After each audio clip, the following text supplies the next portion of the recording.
बिस्मिल्लाहिर्रहमानिर्रहीम अस्सलाम वालेकुम। वेलकम है आपका लैर्स हट में एक नई वीडियो के साथ। आज जो टॉपिक हम डिस्कस करेंगे वो है टेक्निकल एक्सपेंशन ऑफ जुरिस्डिक्शन, यानी जुरिस्डिक्शन की एक्सपेंशन के लिए जो डिफरेंट अप्रोचेज़ हैं या उसके लिए जो प्रिंसिपल्स हैं आज हम वो डिस्कस करेंगे। इसके लिए जो है वो दो प्रिंसिपल्स हैं या दो अप्रोचेज़ हैं।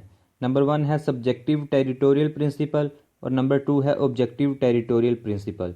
Subjective territorial principle: The state assumes territorial jurisdiction when the crime started in its jurisdiction but completed in another state's jurisdiction.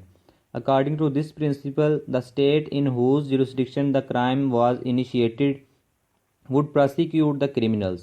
यानी अगर एक स्टेट में क्राइम जो है वो इनिशिएट होता है, स्टार्ट होता है, और दूसरी स्टेट में जाके क्राइम जो है वो कंप्लीट हो, तो इस सूरत में क्रिमिनल को वो स्टेट पनिश देगी, वो स्टेट जो है वो पनिशमेंट प्रोवाइड करेगी जिस स्टेट में क्राइम जो है वो इनिशिएट हुआ था। यानी जिस स्टेट में क्राइम स्टार्ट किया गया था, जिस स्टेट में जो है वो क्रिमिनल ने क्राइम जो या ऑफेंस जो है वो स्टार्ट किया था, वो वाली स्टेट जो है वो उस क्रिमिनल को जो या ऑफेंडर को जो है वो पनिशमेंट प्रोवाइड करेगी। जबकि objective territorial principle, this principle opposes the subjective principle and says that the state in whose jurisdiction the crime is completed would prosecute the offence and not the other state. जबकि इस सूरत में जो second state होगी, यानी जिस state में crime जो है वो कंप्लीट होगा, वो स्टेट जो होगी वो क्रिमिनल को, ऑफेंडर को जो है वो पनिश करेगी, और उस स्टेट के कानून के तहत जो है वो क्रिमिनल या ऑफेंडर को जो है वो पनिशमेंट प्रोवाइड की जाएगी।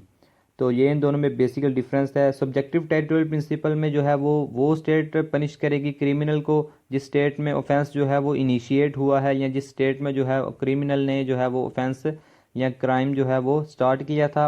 जबकि दूसरी प्रिंसिपल या दूसरी अप्रोचेज़ में जो है वो स्टेट जो है वो पनिशमेंट प्रोवाइड करेगी जिस स्टेट में जो है वो जाके क्राइम जो है उसने कंप्लीट किया है।